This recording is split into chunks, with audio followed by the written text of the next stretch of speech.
Ciao Manhattan, Edie Sedgwick's final posthumous film. This is the soundtrack. It came out a few years ago. This is a brand new sealed copy.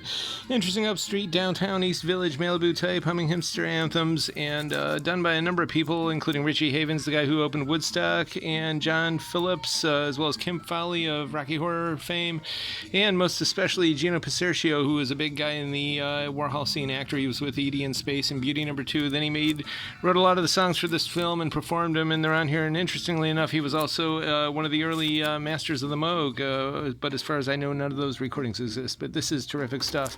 And Sola, that's her name. This record was called, at least when it was originally released in America, Un Muñeco de Madera, which is a wooden doll, but I believe in Mexico and parts in South America, this was just called Sola. But it's terrific stuff, psychedelic, soft-tempo Mexican funk. And if you do have the Hecho Mexico copy from 71, it's worth quite a bit of dough. Although we do have some vintage sealed Mexican luxuria, and it's not badly priced. It's terrific stuff. We definitely recommend it. This is really groovy now sound. Really sophisticated, psychedelic, soft tempo, and of course her beautiful vocals throughout. So definitely check into that. It's a treat. And Queen of Earth, a psychotronic film that's not all that old. They still do make them. This came out in 2018. Keegan DeWitt did the score, and this is a copy of the score. It's super incredible stuff. Audiophile quality, 45 RPM, and swirl vinyl. It's in gold and mossy green, all the magic of a forest floor type colors in there, and the chimes and bells on this are terrific. It's very, very haunting indeed. And Strange as Angels, it's Mark Collin, who was in Nouvelle Vague. They perform bossa nova versions of new wave stuff down out there in Paris, and Christabel, and it's spelled like this. And that's her on the cover, and she's basically reinterpreting songs of The Cure, and she does an amazing job. And this is one of those records, there's several in this bunch that, including the next one, that basically the music looks like the cover. So if you're intrigued by this cover and you think it's amazing and incredible, these songs by a modern mysterious gothist is definitely worth checking out. And so is this Psychic Reality. This is early synthwave, and this is the new stuff. I mean, it's just great. It's like kind of the best coast of summertime synthwave. I would say picture like stuff like Toto's Africa and Bob Marley, the stuff on Legend, songs like that, all given great female lead vocals, and then pumped through some kind of Commodore 64 type technology and given a Mazzy Star filter with all the levers like echo and reverb heavy on the Max 10. It's pretty awesome, in other words. And Lenya Noel, that's her. She's really making important music, original sounds, so we definitely love this and promote it.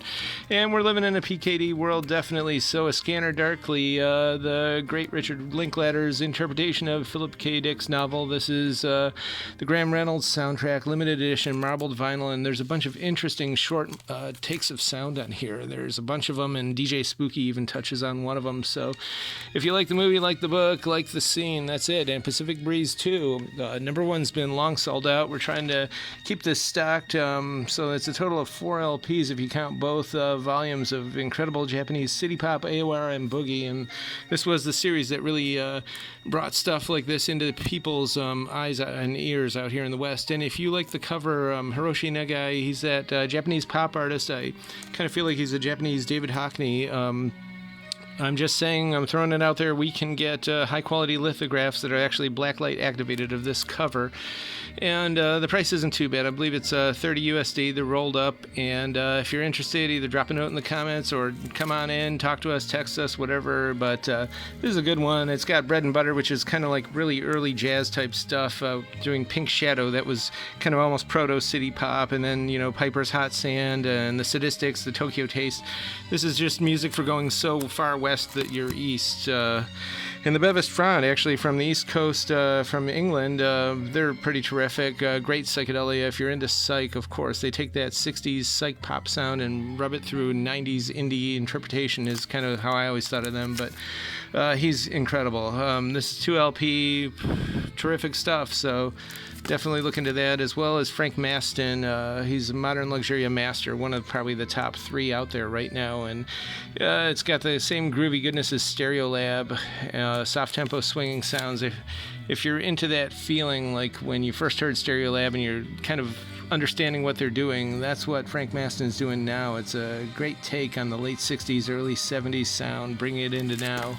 And Silk, S-Y-L-K. This is Haunting Rare Groove. It's a Private Press soul funk record from 1983 from an area that was called, I guess, the CSRA. It was like Aiken, South Carolina, I believe, and Augusta, Georgia. There's a borderline area there, and this band played out, recorded this stuff in some guy's home studio, and the guy actually just happened to record a lot of people like Johnny Cash and the B-52s and all kinds of pros. So this is an excellent recording, and it's really almost heavy on the, I would say, the reverb. It's haunting, and it's also haunting knowing that the band basically burned out right after this, but the original is almost impossible to find, and it's super, super expensive, and so this is a very limited edition, high quality reissue. So we got this and all kinds of incredible stuff, so come on out, check it out.